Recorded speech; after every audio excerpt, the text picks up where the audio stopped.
hands, and hence the concern there. I would now like to ask Mr. Ramdurai for your special address, sir, as advisor to the Prime Minister of India on National Council on Skill Development. We would like to hear your views. Honorable General Secretary, Indian National Congress, Shri Digvijay Singh ji, Honorable Union Minister for Rural Development, Shri Jairam Ramesh, Mrs. Naina Kidwai, Mr. Kamal Pandya, respected dignitaries from the Government of India, Ranji, Barthakur, friends, ladies and gentlemen. Eco-sustainability holds a very special place in my heart, so it gives me great pleasure, an important milestone in the journey of bringing back respect for the world we live in and for its many fruits that we enjoy. The challenge of balancing the need for economic development with that of social and ecological preservation and development is an old one, as we all know. And over the years, this challenge has appeared to be an adversarial one, but one always takes place to the detriment of the other. Where exploitation of natural resources such as minerals, ores, or energy assets like coal would necessarily translate into people displacement and the loss of traditional ways of life. Where extractive technologies used in the mining industry would also extract a great price from the environment through degradation of land, water, and air quality. Where overriding commercial concerns cause deep disruptions to the centuries-old ecosystems, or losses of biodiversity in terms of plants, animals, and all manners of natural life. But it really need not be a stark either-or situation at all. And that's the basic premise of Naturenomics 4.0.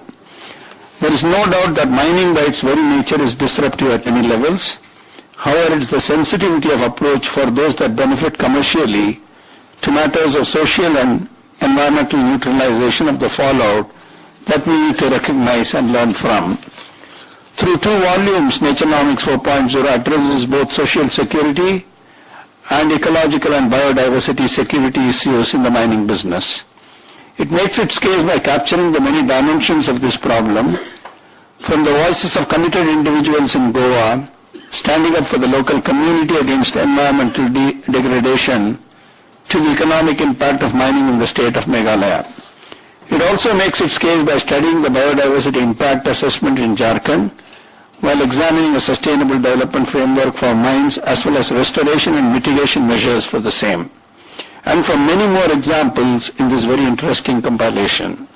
I would like to acknowledge and commend the Balipara Tract and Frontier Foundation, its moving force, Ranji, Barthakur, and the book's editorial team for this important publication.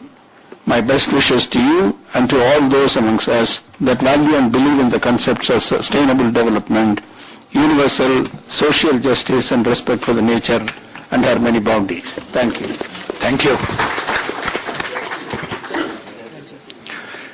Thank you, Naina, meaning for the rest of the people that are remaining, thank you for remaining, and for the people that were here earlier, thank you for being there. I think, ladies and gentlemen, the Naturenomics 4.0 and Volume 1 and 2 have been very close to our heart, and actually I was wanting, while the Minister was here, to dedicate this book to a real hero of Jharkhand, who's no more with us, but was very much part of this whole process. In fact, I think the book is outside, and if you look at the last page, if I may just show you, it's dedicated to Dr. Ram Dayal Munda. That's him. He was actually a person from the Adivasi community, from the Indig group of people, and in fact, through sheer dint of his sort of tenacity and intelligence, just basic intelligence, rose to get his doctorate from Chicago, and finally came and actually fought this whole battle of trying to understand what is social delivery and what is ecological delivery. So this really is to honor him, and we miss him because he was part of this whole process from 2010, and he always told me, Ranjit, when are you going to launch this book? This whole compilation was very challenged. A, the usual thing of not finding a sponsor. We still didn't actually. 2 is not finding somebody who would actually give us the space to speak. 3 was multiple people who were editors who came and went and didn't find it interesting.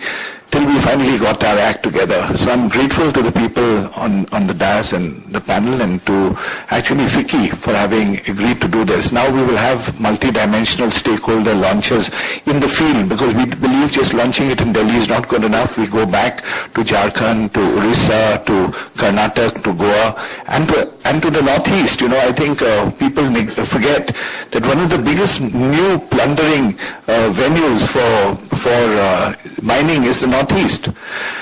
I say plundering only because, you know, small sector, medium sector investors are actually not following a lot of the rules that are laid out.